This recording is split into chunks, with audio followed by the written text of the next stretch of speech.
What's up, y'all? Hey. Welcome to the Clinical Cookout. Happy holidays. Happy holidays, everybody. So let me borrow that sweater though. Everybody liked this sweater. I promise you, I thought it was ugly cute. That's why I got it. But it's at Walmart for like $12.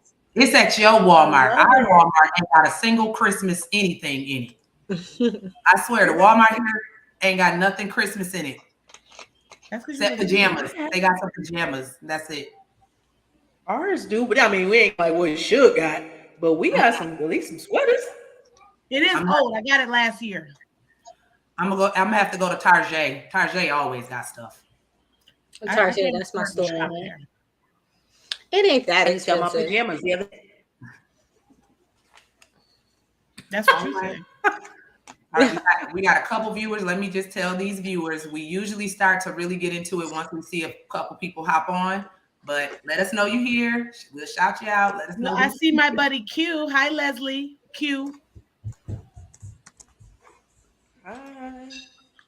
Hi, Leslie. Say hey. Tell us where you from. Everything. Just introduce yourself. Hey. It's our girl Ashley right here. Ash. Hi, Ash. Ash is such a supportive friend. So today, Ashley got her certification as what is it? Her mental health certification. Congratulations! Yeah. Congrats. That's dope. Hey, Narji. Hey, Narji.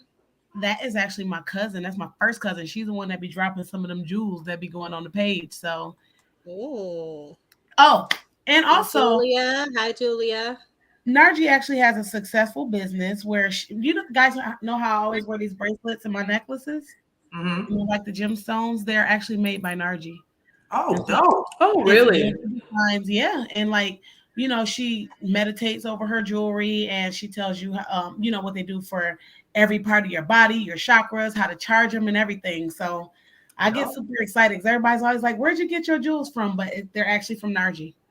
That's dope. How do you order? Is there a website or Instagram page? Narji, go ahead and drop your info in the comments so folks can pick you up. Yes, ma'am. Right. Christmas time, girl. You better get the Christmas time sale. Congratulations was for our homegirl Ashley. She's in the comments because she said congratulations, Auntie Ash. No, that ain't me. Our homegirl Ashley got her mental health certification. Ashley, hi Julia Fields. We see you. Hi, Kristen. What's up, KB? I miss you. Oh, that's the new name we using, KB. Yeah, because I couldn't get her name right. I can't try to make it cool. That's Kristen. KB now. We hope y'all watching got food because we sure be eating on the cookout. Yeah, we are gonna be eating on the cookout. Man, we actually have been practicing my Christmas meal this year. So I've been practicing different stuff to see what we're gonna come up with. Let me get some pretzels, I guess. Also, just we reached 600 followers today. So yes, everybody's support is definitely appreciated. People have been coming through within, even like today we got like 15 new followers. So people are really interested in mental health at a minimum. Learning it, and just from 4 Black women right now in the society that we live in, it's crucial to have somebody with some representation. So thank y'all, and thank y'all for just telling people to like and subscribe and just being supportive. And thank you to the TikTok girlies. Listen, y'all coming through over there on TikTok. Come through, share it. If you do follow us on the platforms, listen, go subscribe on YouTube because that is a big deal. If you want to see more from us and you like the content, just subscribe. Mm-hmm. But today we're going to be talking about suicide. You want to go ahead and start, Ash? Well, just throw me to the wolves. I mean, okay. All right, so I did do a lot of promo for this particular live, and I shared some of our TikToks with Auntie Keish on suicide because, as everyone is aware by now, Stephen Boss from the Ellen DeGeneres Show, from So You Think You Can Dance, committed suicide. So a lot of things came up, which normally happens when celebrities commit suicide, but it's not really talked about enough, and people still don't understand suicide. There's a lot of things that are said that are just like incorrect, a lot of misconceptions. So we felt like that would be something good to talk about on the live, just in case y'all had questions. And I think a lot of people do have questions about it, and a lot of people have comments about it. So I'll share a personal story just to kick it off. And suicide is like my Achilles heel. I don't care when somebody's talking to me, if they start talking about, they want to hurt themselves or that they feel a kind of way, I stop and I hold space for them. So I had a coworker once upon a time when I lived in Hawaii, and me and her were really good friends. And like we talked and we laughed every day. And she even told this guy a story like, make sure you don't shoot yourself, and this is what she said. So I'm being explicit because I'm not hiding anything. She said, what if you don't do it right? You could really harm yourself and you could end up not where you want to be. And so she was a big proponent against don't commit suicide. You know what I mean? Seek some help. Well, I left, and a few months after I was gone, she actually committed suicide. Now, this was a person that was happy. I swear we laughed all the time at work. That's all we did was laugh at work. It was like we were not doing drug addiction groups because we just laughed about everything. And she was really silly like me. I did not know. I had no clue that she was struggling so bad, and she actually took her own life. And she was a nurse, so she made sure that she was successful when she did it. And the only thing we were left with was questions and thoughts like, well, wait, I thought she was okay. And she never let on. So sometimes people look happy and they front because they don't want you to change your decision, or they've already made up their minds. And they, everybody who looks okay is just not okay. Mm-hmm. Mm-hmm. Oh, go ahead, Amber. No, it's just going to be quick. What you were saying makes me think of like one of the signs of someone who is thinking of attempting or completing suicide is kind of gifting their things to other people, as if like, I'm not going to be here very long, so I'm going to go ahead and give my things away. And that could look like, someone who's happy, just trying to gift people things and be nice and be kind to other people. So just thinking about it in that way, like, yes, they look like they're happy, but they're giving their things away because there are some other thoughts going on there. Mm-hmm. Mm-hmm. Yeah, one of our TikTok comments on one of Keisha's posts, she said, look out for people who they haven't always been really, really happy, but all of a sudden they get this sense of happiness and peace. All of a sudden, Mm-hmm. said that usually means they made the final decision in their mind and they're relieved about the decision, so they just wait until the time to do it. Mm-hmm. And Leslie said, the happiest people often carry around the heaviest demons. I just had a friend unalive himself 2 weeks ago. So sorry to hear that. Oh, we're sorry. Yeah. Yeah, I am. I'm sorry to hear that too. Yeah. It's a very. I think it's. No, go ahead, Keisha. Oh, I was just gonna say it's just I'm very pleased with people. Well, I am very humbled that people are sharing their personal stories or the just their personal experiences with individuals who may have taken their lives, because this is just a topic that is super vulnerable in general, but even more vulnerable and stigmatized in the Black community, and how we don't, we may tiptoe around the topic instead of actually addressing it head on. And I have put a post up this way before the clinical cookout about like 2 years ago about how Black youth suicide was on the rise, and it was literally climbing. And now I saw I think a meme, or I don't know, something on Twitter about 30% has been on the rise for Black men. So it's definitely, something in our community that we need to be addressing and need to be having more open conversations about. So I truly, really appreciate those who are sharing their stories tonight or sharing their experiences. The clinical cookout appreciates that. Yeah.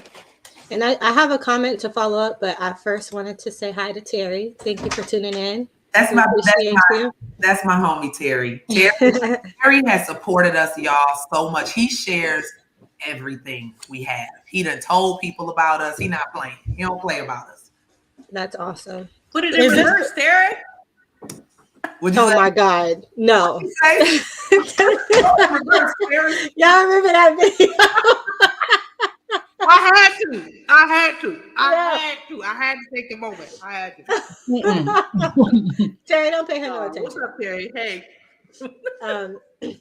But I did want to comment on that because it makes me really sad. And I'm not trying to blame or point fingers or anything, but it does make me really sad when I see how our community addresses suicide in terms of kids and youth. Because a lot of the times you'll have kids who are asking for help or showing you in some form, way, or fashion that they're not okay. But the response that they get a lot of the times is, well, you say that all the time. Like, it's not that big of a deal. You ain't going to do that. You ain't going to kill yourself. What would happen if you kill yourself? You know, things like that. And how do you think that makes your child feel when they're trying to ask for help and you're telling them they're not serious or you're not taking them serious? And I see it a lot with Black families. So I think that we are doing something by bringing awareness to how your behaviors can look or what signs to look for. But, you know, there needs to be more of a shift in the mindset in our community in order to address that. Mm-hmm. We got a pretty good comment right here if you want to go into that. Yep. So Leslie says, it makes me wonder if we do enough. The military gives us all this training and we do all this talking, but we don't have a solution. And I feel the number of suicides is actually calculated for. I think we as Probably Black people, uncalculated. huh? Not really calculated, I don't think. That's what I was thinking. But I think we as Black people are still combating the therapy stigma, and until we concur, we can't put a dent in it. Absolutely agree. Yeah, we're dealing with a lot of stigmas, a lot of things from so long ago that we just can't let go of. Right. And that's Yeah. why on my TikTok, I had said something about emotional capacity. Sometimes we talk about how we want to be there for people and or in general, just not even knowing how to show up for them. And we are so ill prepared to carry the emotional weight somebody is going to tell us. Not everybody is going to, you have to really ask yourself, are you prepared to hear what this person has to say? Because you don't know what this person is going through at all. And I am a huge fan of really looking at yourself. And you're right, we do need to like look at our communities like and figure out what we still need to do.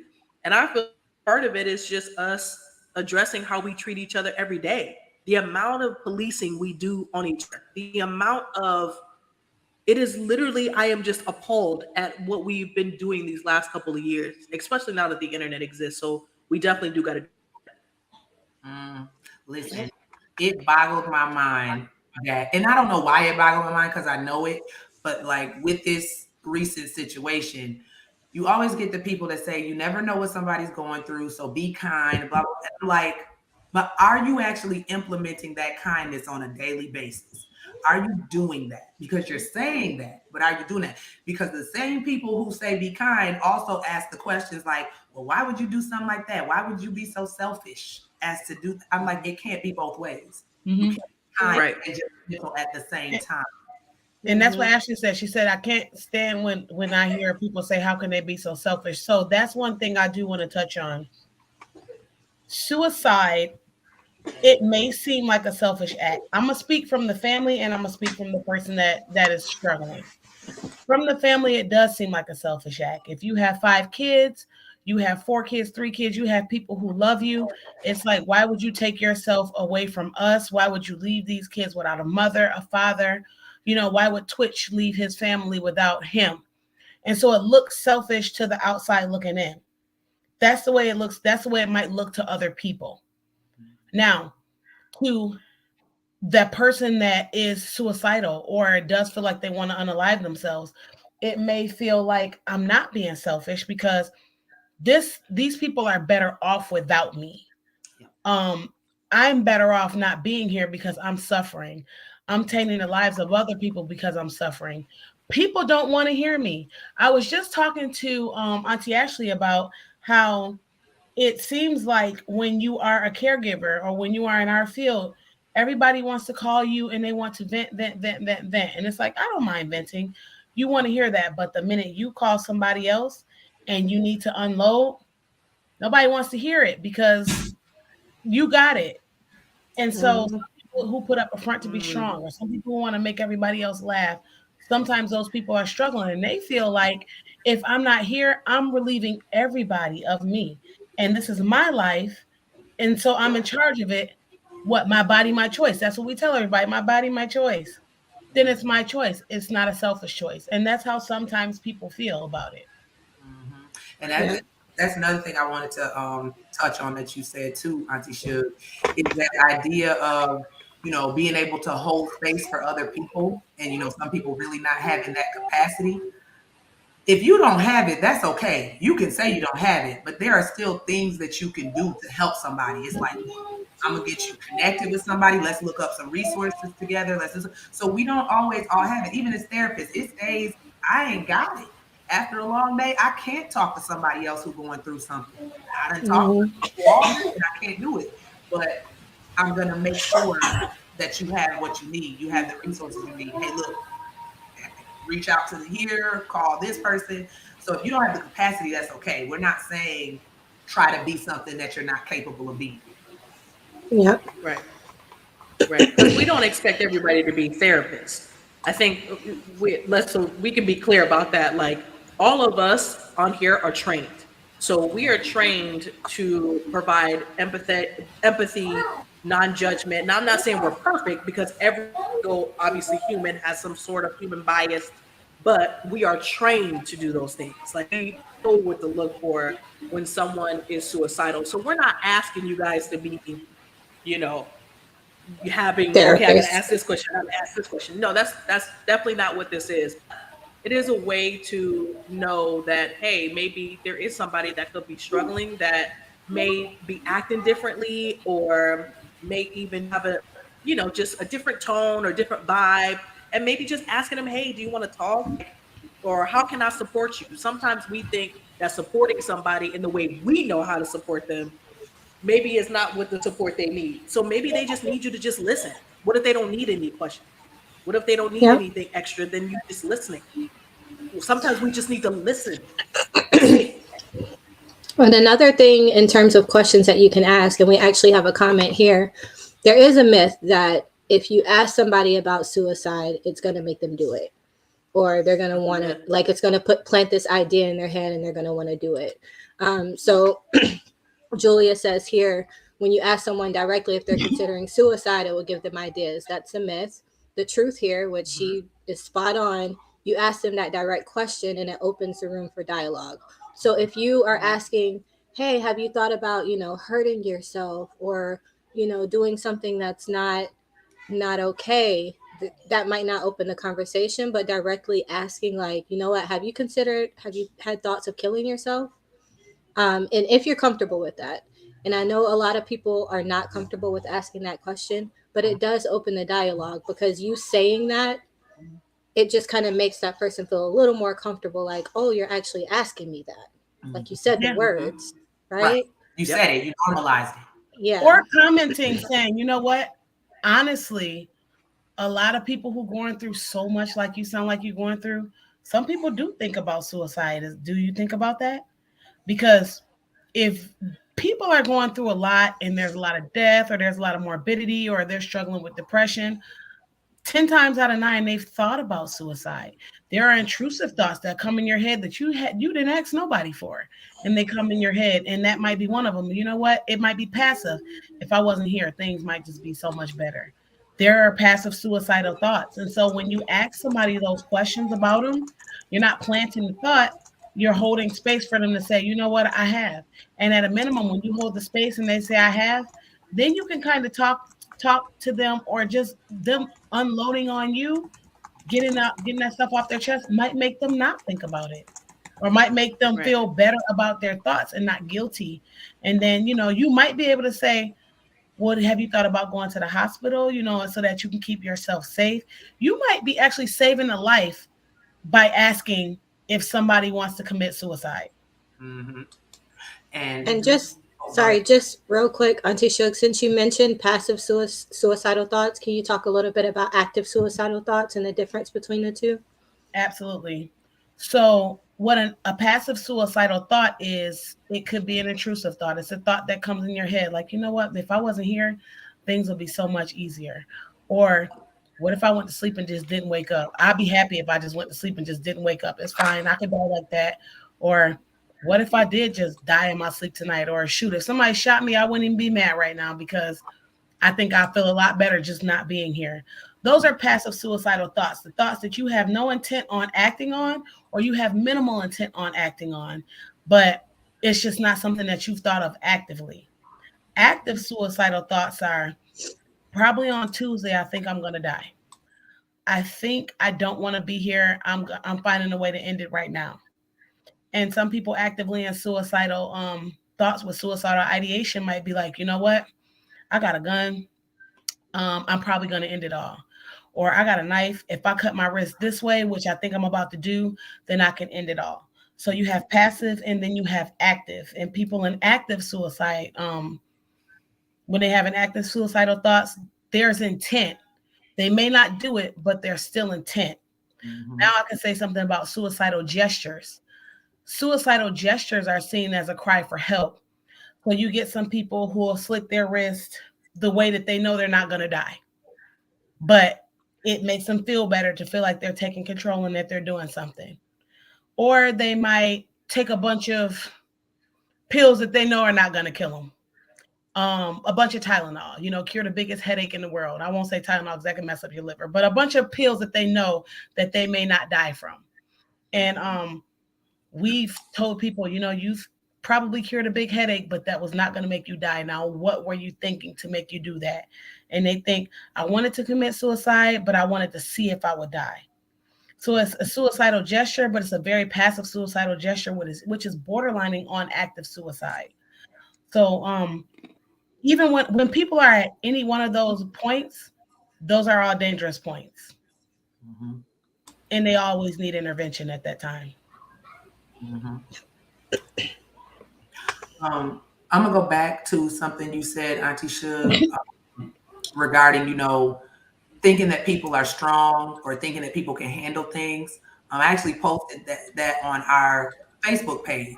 It was a little meme, and sometimes people will say things to you that doesn't directly say "I need help," but it's in those words, and you don't hear it. Like if somebody tells you, I had the worst week. I'm just in a really bad headspace. I don't know what I'm gonna do. I'm struggling. And you say, "Oh, you got this, girl. You strong. You can make it through." No, they just told you they don't got it. They don't got it. Mhm. They're asking for help in the only way that they know how, because not everybody is capable of saying, "I need help." So they're asking the way that they know how. And we got to start to really, like Auntie Amber said, to really listen. Like beyond listening with your ears, you got to really hear people, because they may not say it the way that you would say it. So you got to actively like listen to hear what's being said to you. We have a Leslie, question from. Oh, go ahead, Shug. Sorry.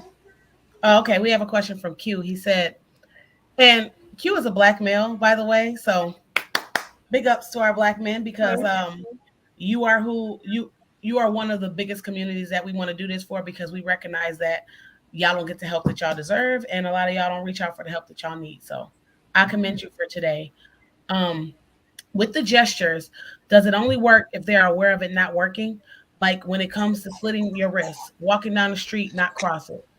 How does this become a saying in the world? Hmm. I think I'm confused about the last part of that question. So if you clarify, I'll answer the first part with the gestures. With the gestures, does it only work if they are not if they are aware of it not working? So a gesture, sometimes they don't realize that it's not going to work. They don't just say, you know what, I'm gonna take a whole bunch of Tylenol. You might get somebody that's got some behaviors and it's attention seeking, and they say, I know this ain't gonna kill me, but I'm gonna take a whole bunch of it and lay in the bathtub and let somebody find me. That is a very strong gesture, but some people make gestures in the attempts to be active at that time. Some people make gestures and they're like, I'm trying it, and if it works, then great. But if it's not, then somebody will find me. So either way it goes, I think it's a cry out for help. But some people are not aware that it won't work. Some people think that, what, this might work, even though sometimes it just won't. Yeah, and that all comes down to intent. So if they intend on killing themselves, then the gesture is intended like to kill themselves, but it doesn't work. If there's no intent, it's just like non-suicidal self-harm or self-injury where they want to hurt themselves enough to kind of numb the pain of other things that are happening, and they want that attention so someone sees like, I'm actually serious, I could do this if I wanted to, but they don't actually have the intent of ending their lives. Yeah. That flows right into what Julia said. The question she asked, I like that. Do you want to die or do you want to end the pain? Because there's a difference. I agree with you. I agree with that. Is Yeah, I correct. love that. And I think that there is a neurological point to that, because typically when people feel pain, there are brain changes in your brain. So at the time, if there is a neurotransmitter that is higher than other ones in your brain, there's going to be a pain difference and in your emotional pain difference that you'll be feeling. So yes, the person may feel like they want to die because they want to end the pain because there's so much, their brain has changed, there's so much going on. And it is a difference. And I'm glad that you asked that question. Very good question. And I want to add that suicide is also a systemic issue. A lot of people think that it's just a right here, right now situation, but sometimes suicide is a part of an ongoing systemic issue. Homelessness is a suicide issue. Poverty is a suicide issue.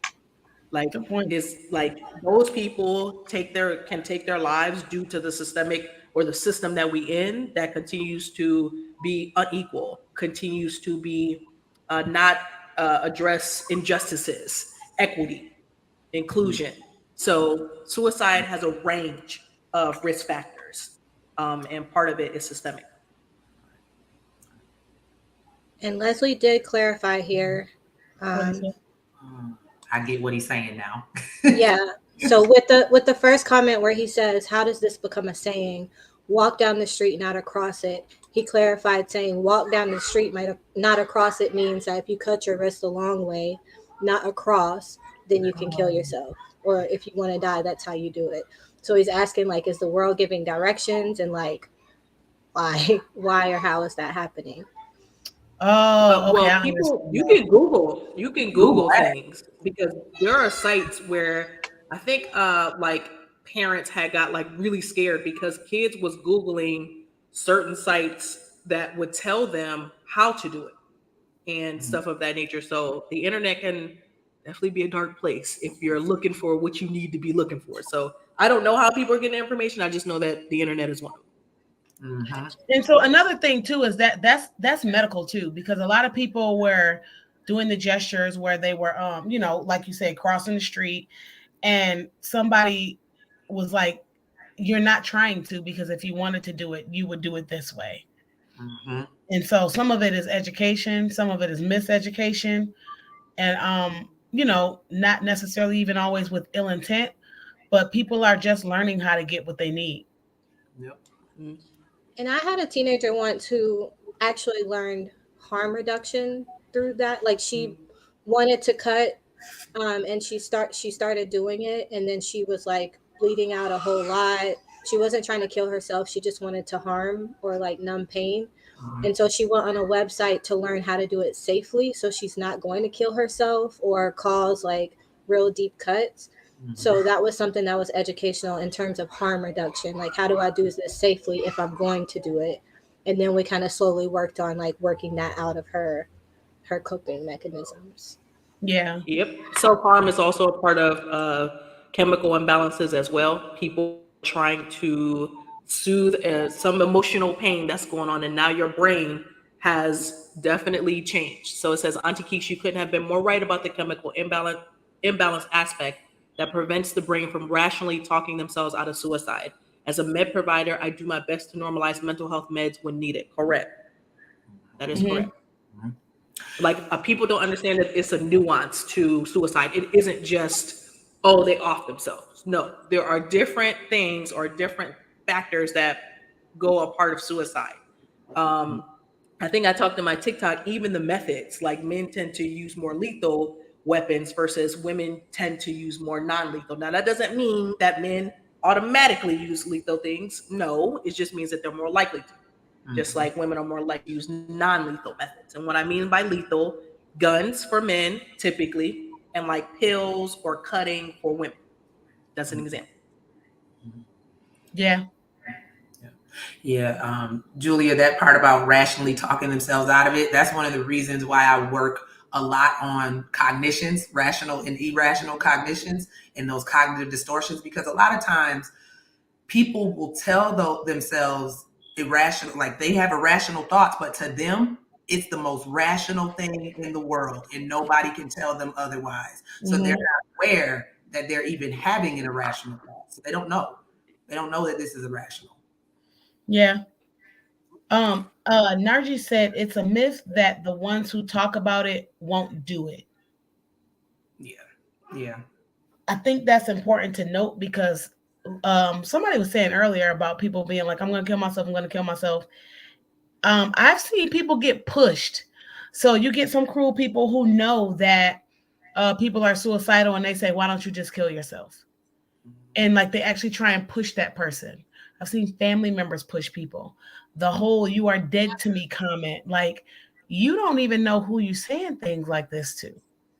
And you know what I mean? Like somebody could be at the right place at the right time with the right chemical imbalance, with the right amount of depression, and it's a perfect storm for them unaliving themselves.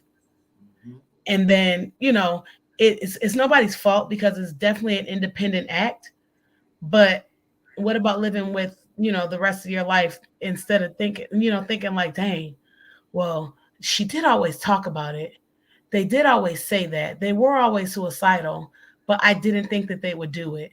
And I think that we don't think that they would do it based off of our emotional capacity to handle conflict when you never know where people are. And that actually speaks to just even a lot of people always think that the people who commit suicide must have been severely depressed, but then they really don't understand depression either, because it's not just sadness. It's not just the person that commits suicide is not just the person that's always sad and in that Eeyore vibe all the time. That's not just it. And that is not the only thing that encompasses a depression diagnosis. But suicide also happens to people who don't have a depression diagnosis. It can be something very situational that happened in their life that's extremely painful, and they just can't handle it. It's like, I'm in so much pain, I can't handle it anymore. So it's a lot of, I think, still confusion around who commits suicide and who doesn't. We like to say suicide it doesn't discriminate. It could be the richest person, the poorest person, black, white, in between, men, women, genders in between. It doesn't matter. It doesn't discriminate. You hear our family members be like, was they black? Because black people don't do that. I hear it all the time. But I can name several black people who yes, we do. Yeah, we do. Because when you get that too, black people don't do that. That also kind of hints to black people don't get that sad. Black people don't get that depressed. Black people are strong and know how to handle things because we've had to handle so many struggles in life. No, people get tired. People get tired. Yeah. Well, and the generations are changing. Yeah, true. Generations are changing. Generations are more mental health aware. They're more into you know what I mean, like my boundaries. And what they say, this they're more sensitive. They're more sensitive. If they're more sensitive and they're more sensitive to mental health problems, then why would they not be more sensitive to suicide? Exactly. And Julia says she's had multiple patients tell her, I attempted it because a kid at school told me. Like, why don't you kill yourself? So she's agreeing with you, Auntie Shug. Some people with no intent can actually be pushed to do it. And then Mika has a question here. Is it true when people say the signs weren't there, or could the signs have been there and they may have not recognized it? But I would before I I answer would Mika, say that the signs were there. So go ahead. Sure. wait, before I answer Mika, let me address Julia. You said yes, some people with no intent can be pushed to do it. That's right. And not too long ago, back in like maybe over the summer, I had someone do it. And it was, I don't think that he had intent that day, but he was definitely at risk. And so even like seeing that person, the risk was notable that day, and there might not even been an intent in a an intent that day, but the kids at school were so brutal that he did do it, and he was a teenager, 13 years old. So yes, Julia, thank you. I do agree with that. Okay, I'm sorry, Keisha, go ahead. You were answering Mika. Hey, It Mika. says, is it true when people say that the signs weren't there, or could the signs have been there and may not have recognized it? Um, I think that this could go either way. Um, we don't know. Like sometimes, well, just like let's just say we'll take Twitch for example. People are like, Where's this coming from? He was such a good guy, and he was this. He was happy. He was dancing. He was doing this with his wife 3 days ago." So there maybe to the outside world, there may not have been no signs that we noticeably saw. I'm gonna take it as therapists. There were signs. We just know what to recognize as signs. And for us, we tend to be, like I said, trained in those areas where we're like, maybe an eyebrow raise, that could be a little bit off or not normal.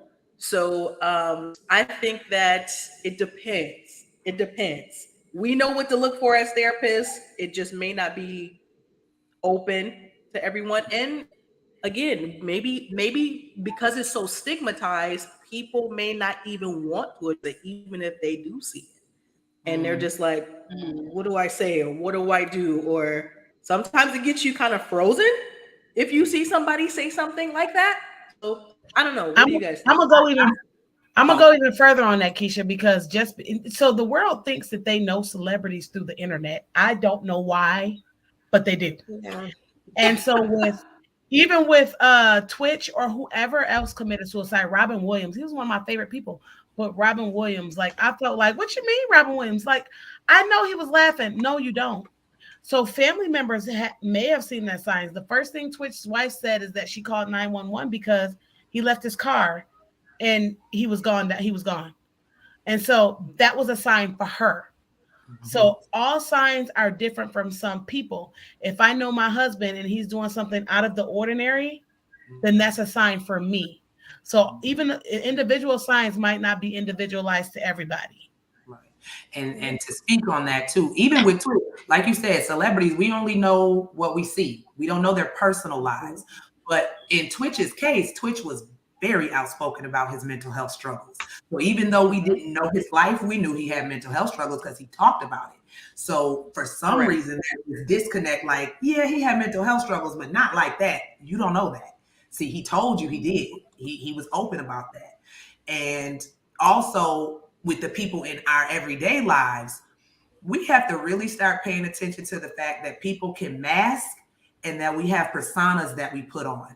We have personas that we put on to the outside world and roles that we play where nobody might actually see it. This is why that question of are there always signs is a tough one because Mm-hmm. some people really can put on their personas and their mask really well. Even with us as therapists, when we meet a new client, it sometimes takes us a while to crack in and get deeper with them. They not opening up right away in that first session or second session all the time. I have a couple of clients where I didn't get them to open up truly until like 3, 4, 5 months in. And then they telling me things that I'm like, why didn't they tell me this in the beginning? Like, this is Mhm. important. They weren't ready. Yeah, Mm-hmm. that's true. And Lamika provides a really good example of some things that kids might say. So she said her daughter has said things like, "My life's too hard. I'm tired of life. I can't do this anymore. Life would be better without me." she's not explicitly saying I want to kill myself, but those are some of the things where you feel like everything is just too hard, it's too much of an effort, I can't deal with it. And that's not to say someone who's saying these things has intent, but they might be kind of having some of those passive suicidal thoughts that progress into That's exactly what those are. active or intent. Yeah.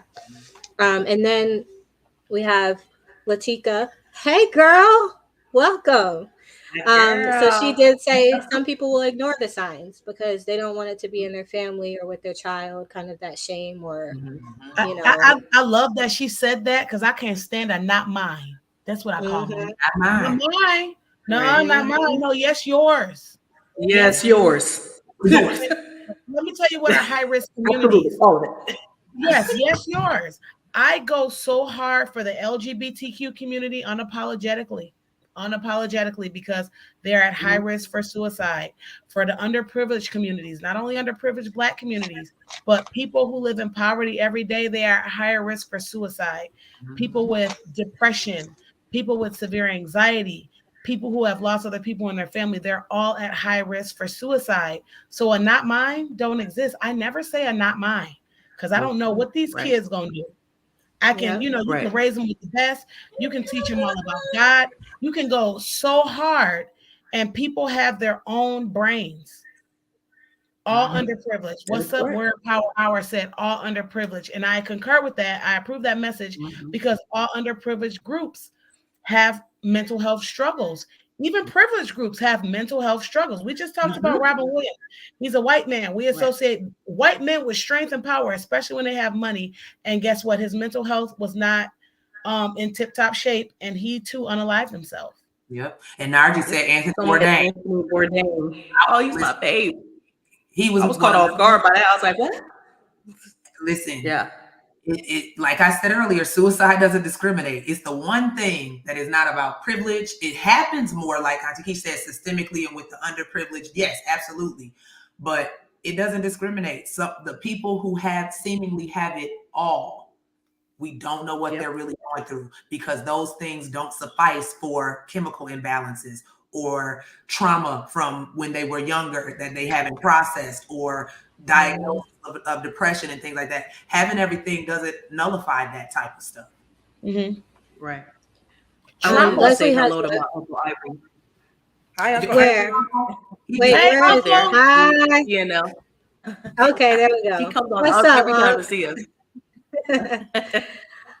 So Leslie did have a question here about prescribing medications. Do you think it's unethical to prescribe medication that has side effects of suicidal thoughts and ideations? I'm gonna take this one. I'm gonna say go ahead, girl. Go ahead, Auntie Shirley. Go ahead.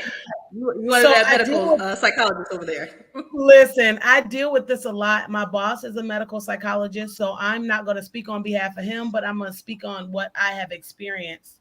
And so we do a lot of pharmaceutical lunches and where we just sit around and we talk about pharmaceuticals. And that was one of the biggest questions I had was, why does this medication that says that you are not supposed to, that we're going to help you out with your intrusive thoughts, spiraling thoughts, negativity, say that you are more prone to suicide? So there's no right answer to this. But one of the things that my supervisor always theorizes, and me and him, we kind of go back and forth with this one, is maybe with the medication, sometimes people were not aware of the propensity to commit suicide. They just knew that they had spiraling thoughts. And when they started taking the medication sometimes clears things up. But at the same time, with it clearing things up, sometimes those clear thought processes might be, maybe I shouldn't be here, or maybe I wouldn't be here, or maybe I wouldn't be struggling through this. And so there's no real answer to that, but studies have shown that maybe they have not been as vocal about it before until they started taking the medication. But there are studies that suggest that when they started taking medication, that the actual completed suicides went down. So I don't know if that's as clear as mud, but that's a conversation that we always have. There's no real evidence that says that, hey, if you take this, you're going to commit suicide. But there has been evidence that says when you take this, it does help out with the thoughts. and you know what I mean, and just help out with the spiraling thoughts, the negative cognitions, and a lot of people don't necessarily commit suicide when they are on medication to help them out with their negative mental health symptoms. Yeah, I and will add to that oh, go ahead, Amber. good. Go ahead. I was just going to say your treatment team or their treatment team should be able to kind of monitor medication management and be looking at the side effects. And maybe when, let's just say, somebody does have suicidal thoughts, one of the things that does come up is this a side effect of the medication? And if so, maybe we need to go down a dose, or maybe we need to adjust medication. So it's important that the treatment team is on top of that and monitoring that. Very All closely too. doctors should be monitoring that. Very, huh?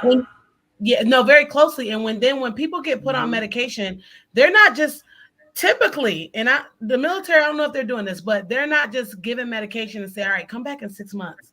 When you are given medication, it is closely monitored, even at 1 week intervals. And then, okay, how are you faring with that? Is it better? It's Okay, supposed to maybe be. 2 week intervals. Yes, like it's Yeah, very closely it's supposed monitored. on that. Mhm. Yes. I need to interject right quick while Auntie Shug gave that very clinical and intelligent response. I gotta let y'all know that Auntie Shug is officially a doctor. She is Dr. Walker. Congratulations. It's Dr. Walker. I told her I was shouting it out, and I was like, let me not forget before we get too close to the end that y'all gotta address Dr. Shug, Dr. Auntie Shug at this. Yes. Okay? She didn't put it on her name like we told her to. Right. She's supposed to put it on her name. I should go change her name because I can do it, I think. Listen. Okay, so as of Friday, I finished all my requirements. Thank you, Leslie. And they've been calling me at work. They've already been like, your name is they call me Dr. Rashonda or Dr. Walker. And it was weird at first, and it's been weird, but I am grateful. And it was some hard mother cussing work. I'm gonna say that. It's not something that I would do again. So now that it's done, thank you. Ashley, thank you, Auntie Amber, thank you, Auntie Keish, and thank everybody else, because a lot of y'all on here that supported me through this journey. So I appreciate it. I went ahead and changed your name. I went ahead and edited your name on the screen. You're so stupid. There we go. Hold on, let me show it. Oh, I love you. My bad, Q. We sorry. My government name, ma'am. Congratulations. All right. I had to throw it out there. That's my cousin, y'all. Thank you for the love. I appreciate it. There we go. That's right there. There was a question up at the top about how do we handle suicide as therapists. I can't remember who said it. I got it. But I just wanted to give, like, I don't prescribe medications, but I did want to give my perspective on that, because in terms of it being ethical or not, we take all kinds of medications for things, and there are a whole bunch of side effects. But just because it says that a side effect could be suicidal thoughts, or it could be diarrhea, or it could be, I don't know, scoliosis in the future or something, those medications are still prescribed. So there's always a list of side effects for certain medications, and that's why it's good to work with your psychiatrist or with a doctor, because they're going to be able to identify whether any medical issues that you have, or any types of, I don't know, hormone levels or anything like that would interact negatively with the medication to increase your risk of certain side effects. But I don't think it's necessarily unethical to prescribe it if that's listed as a side effect. Yeah. I decided to throw that in there. And you reminded me too, I had a doctor one time who told me it was a medication that I needed to be on, but I was pregnant at the time. And she said, do the benefits outweigh the risk? That's what we assess for. She said, if the benefits of you taking this medication outweigh the possible risk, you need to take the medication. So I think that's how we kind of weigh, because ethics is really gray. Even in most fields, ethics can be really gray. It's not always black and white answers. So when you say it's something unethical, we go through a decision-making process to decide what's the best way to do this that causes the least amount of damage. Yep. All right, moving on to Julia's question. How do y'all as therapists handle losing a client to suicide? I will go first and just say, typically you need to, at least for me, Probably consult with a supervisor or process with with the supervisor, colleagues. Cross your T's and dot your I's about documentation, because you just never know if someone needs to pull court documents, or you'll be in court. You just never know. So I would just typically, as a therapist, get my own therapist, because we're humans too, as therapists. So if it's something that you need to process through, definitely getting that additional consultation and supervision.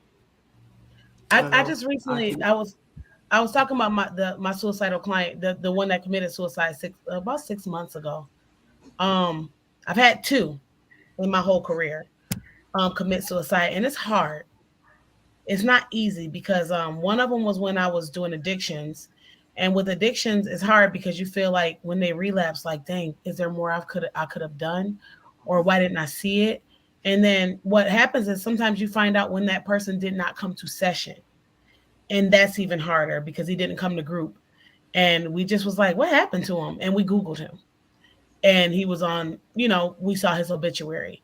So that was hard because sometimes it could feel like, is there something that I did or I could have done or I could have said, or is there something that I did say? Human nature. And then the one that happened about 6 months ago was my testing patient.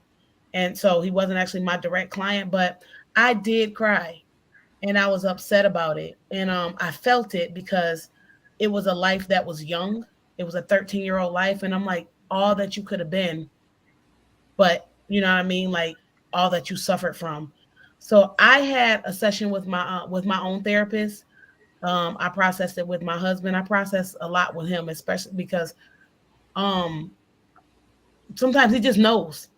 And so, like, just having somebody to process those thoughts with and the feelings with is imperative. And I just talked to my own therapist, and it's just something that you got to work through. It's gonna happen. Yeah. Um, Um, I want to circle back to this question because Julia is a mental health prescriber, so she provided an answer to that. That a lot of the mental health, well, all of the mental health medications now have that warning may cause suicidal ideation. So, do the meds cause suicidal thoughts? She's saying one, they might worsen the symptoms.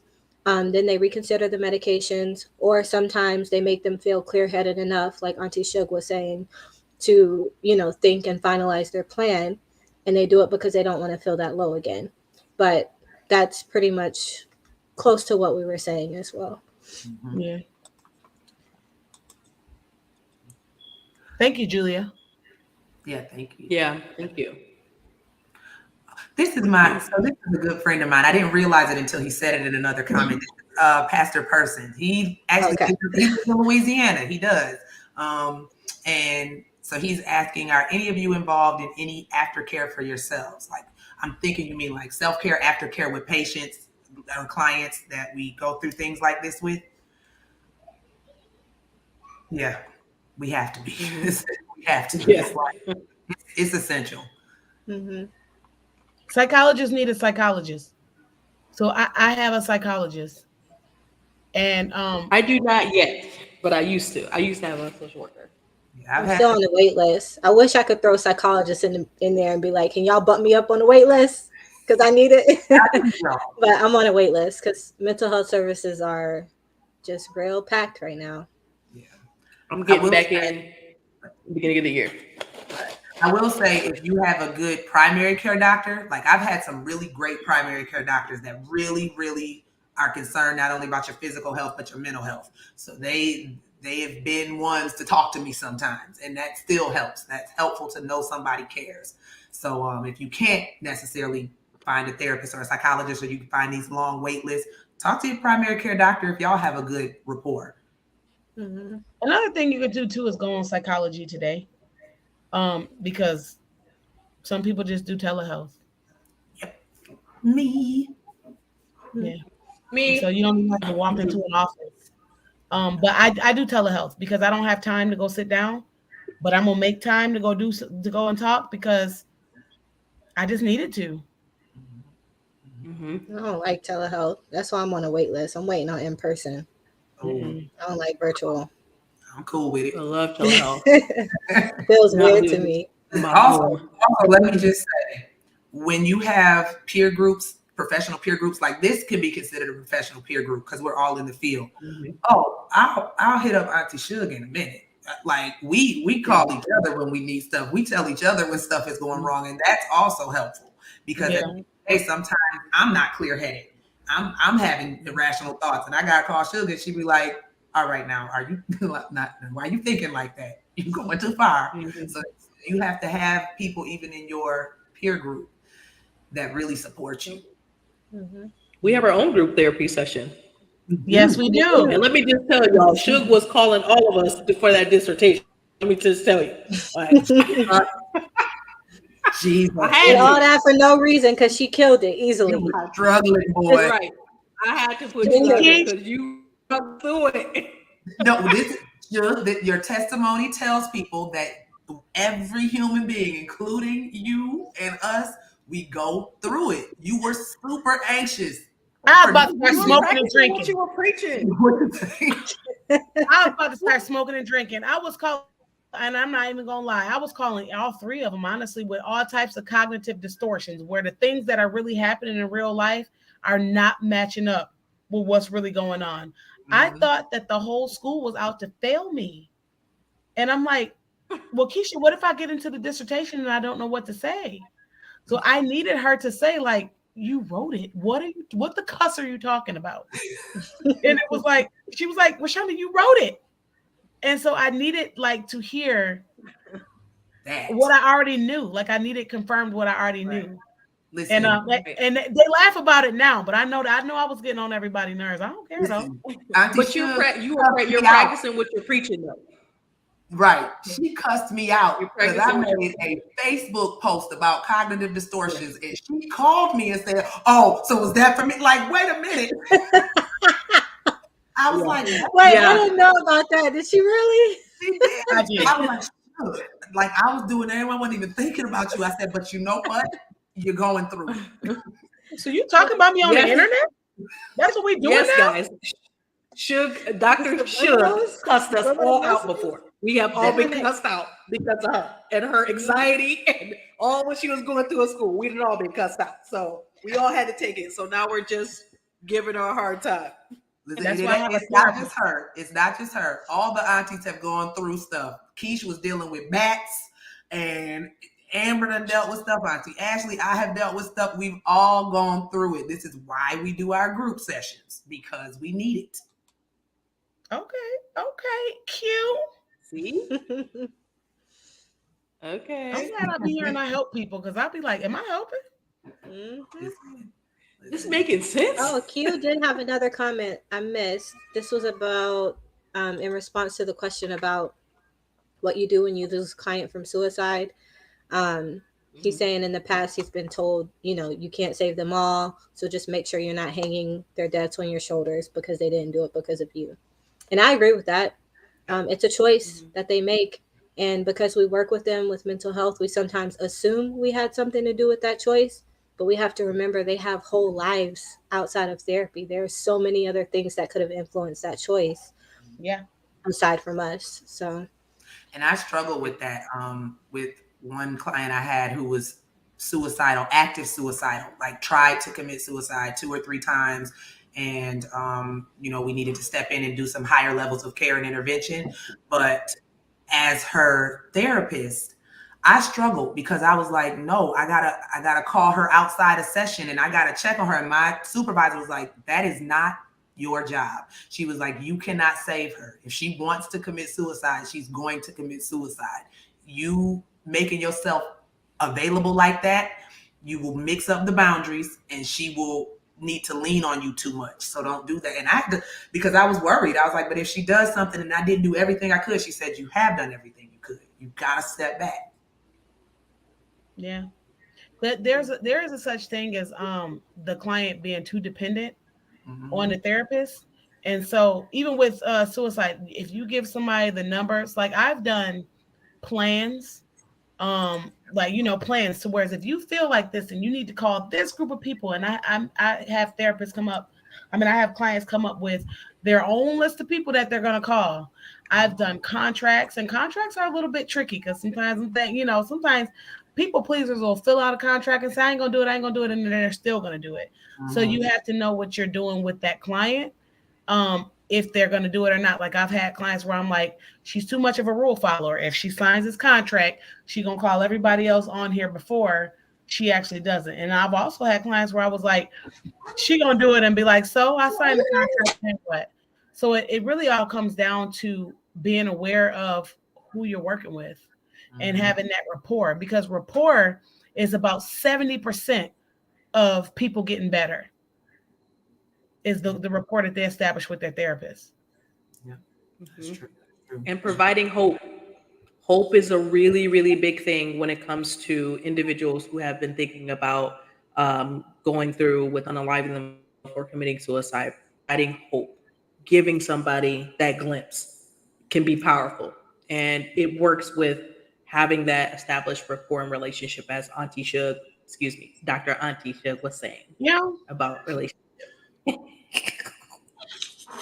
And you know, some people get kind of befuddled with the therapist when they're giving out too many checklists or something like that. But if people are giving out a checklist and they're wondering about your suicidal symptoms or about your depression or your anxiety, that's always outcomes too. They always look for, okay, this person is here right now, but how deep?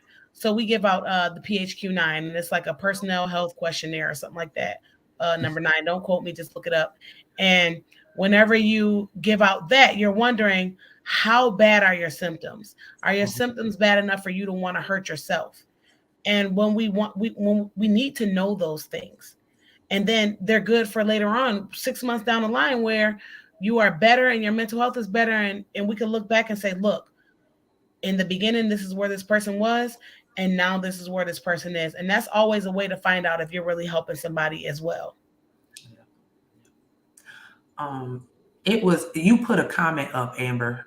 Hold on 1 second. Can you read Mika's comment real quick, Lamika? Yeah, while she's still on.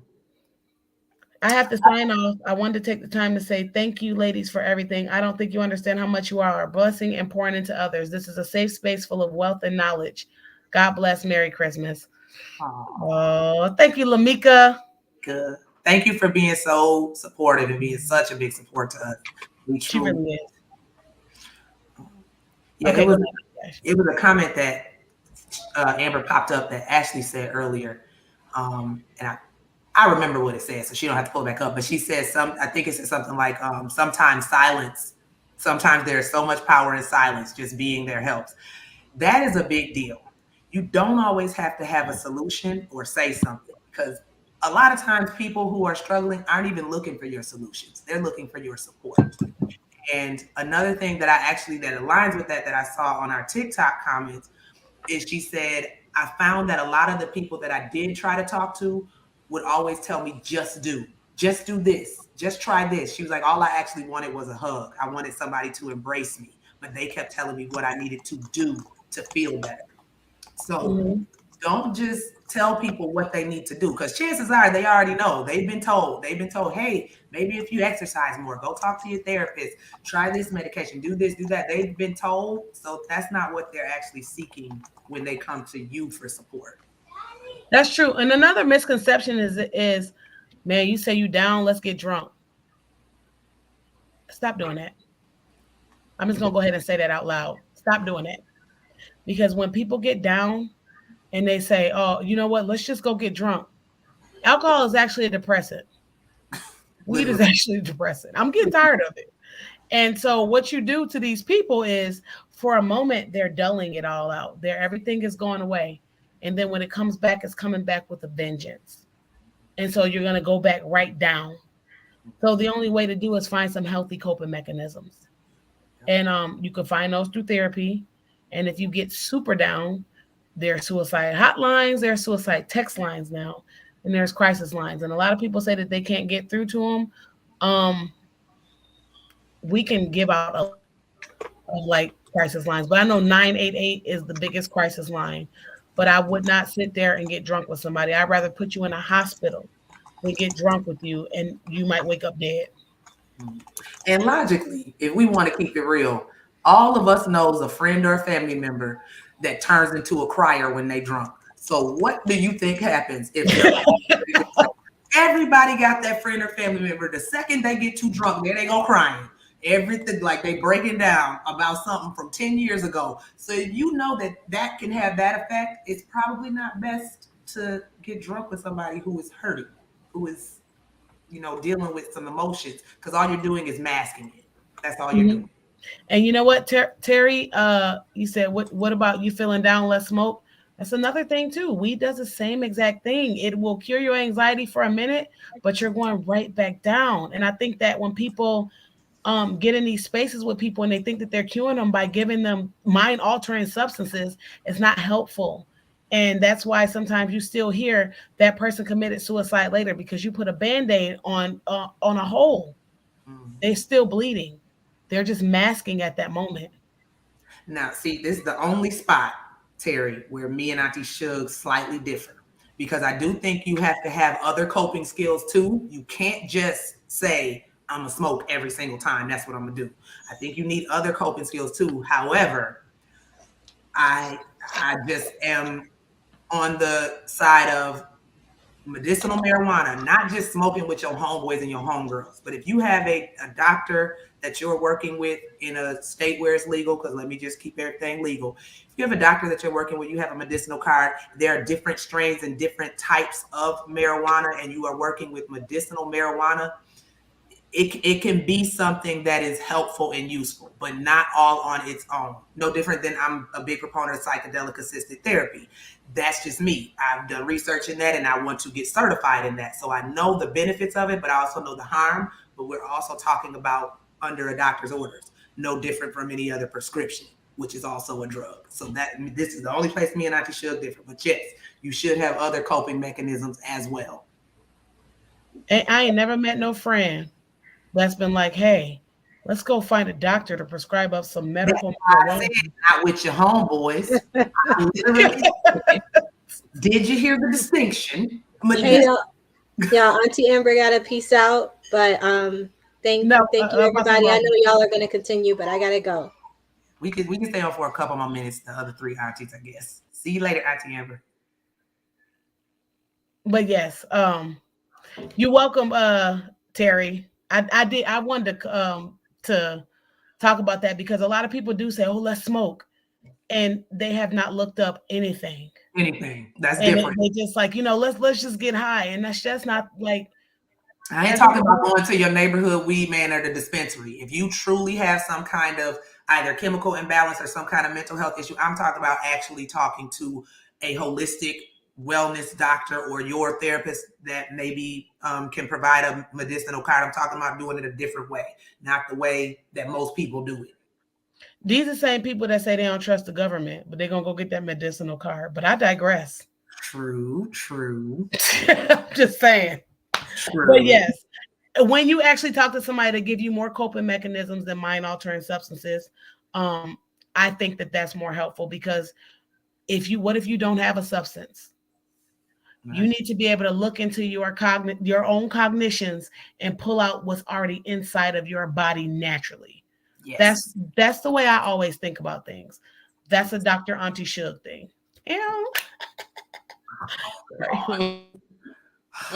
All right. We on here for a couple more minutes. So does anybody else have any other questions?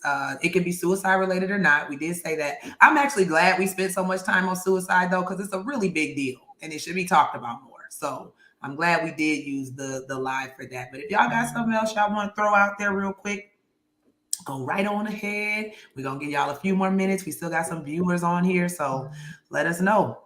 And thank y'all so much for coming tonight and supporting us and asking all these great questions. Yeah, because I was thinking at the 15-minute mark, we was going to hang it up anyway.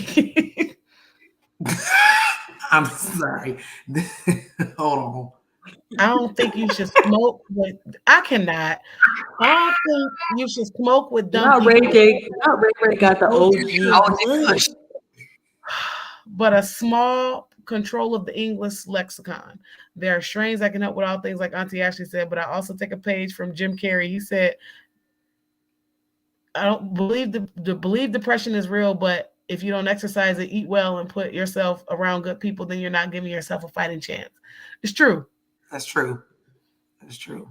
All right, hold on. We got somebody stepping out. Pastor Person, I have to roll. Thank you. I appreciate the knowledge and love you have for your profession and people. Much love. See you next time. Thank you for supporting us, Pastor Person. Thank you. Thanks for this. You're welcome. All right. So I do want to encourage people. We're about getting ready to sign off. Are you guys about ready to sign off too? As we are getting ready to head out, I want to encourage everybody to send us at the Clinical Cookout some topics that you want to hear about. Stay engaged, like, share, subscribe. A lot of people talk about mental health and how they want to talk about mental health, and it's this big thing. And you know what I mean? They want to learn about challenges. Like, share, subscribe, ask us questions. There's 4 of us. You're going to get an answer. Let's see. Sidebar question, ladies. What motivates you to do what you do? That's a boy. That's not a simple question. No, it's a simple question for me. It's a simple question for me. Okay. Like I grew up in a single parent family home. So my mama raised me. And you know, if you go back and look at some of the episodes we've already had, we've talked about having an addiction in the family, and my father was an addict, so he was not a part of my life. And as I moved on through life, I met this other family who took me under their wing, and they changed my life. They changed the trajectory of my life. And so I thought to myself, and I was 14 years old, I thought to myself, if one person can walk into my life to change it, I wonder what I would do walking in someone else's life and changing theirs. And so since then, that's the reason why I've become a social worker and now a psychologist by helping my people. Now, granted, something personally happened to me in 2016, and that's further advanced my degree or my knowledge and skills in mental health. But from the basis, someone walked into my life to change me, and I thought, I wonder what that would be like to help someone else. When I was about 15, I think. Well, I grew up with a single mother. You know, sometimes she was married, to my stepdad or my dad, but most of the time it was just us. And my dad was an addict, and there was a period of just disarray, like in the household with me and everything. And I was on it's called the PINS program, Persons in Need of Supervision. It's juvenile probation. And I had a social worker, and her name was Miss Katarina. I will never forget this lady, y'all. Her name was Miss Katarina, and I've not shared this before. I'm not an open book all the time. I'm just gonna let everybody know. But Mrs. Katarina was like, "You're not bad." She was like, actually, you're doing pretty good. She let me know I was just going through teenage things, and that I was reacting to a raggedy situation. And I'm starting to realize that a lot of people in our community, they give kids these terrible situations and expect them to come out not smelling like smoke.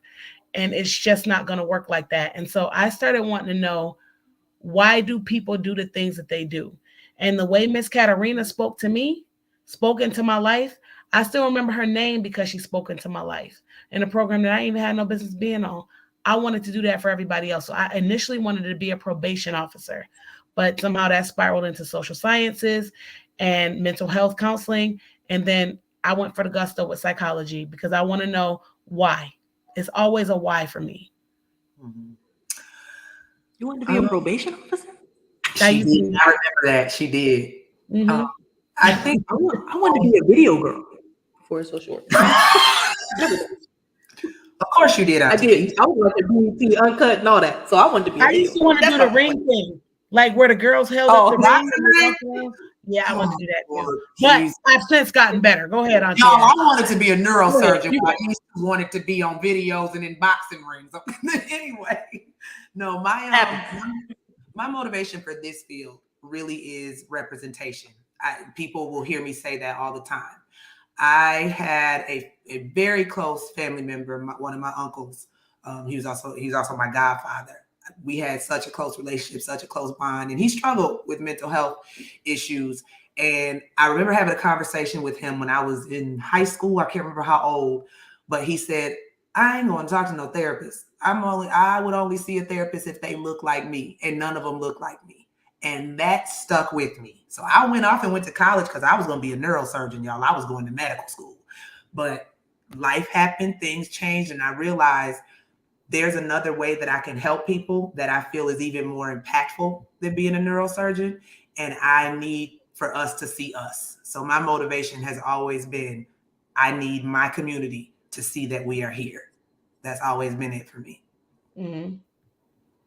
And for those of y'all don't know, Narji put, so for anyone interested in learning more about mental health challenges, this is a program that offers a 3-year certification. So let me say something about a 3-year certification. If you're gonna spend 3 years on a certification, there's a 3-year program that you actually become a mental health counselor. Thank you. And it's a licensed program. Now, I don't know if that certifies you for 3 years or if it's a 3-year actual program, but as a licensed mental health provider, it is a 3-year program. There is no shortcut. So thank you for that, Narji. I think that it's probably the same thing that we go through.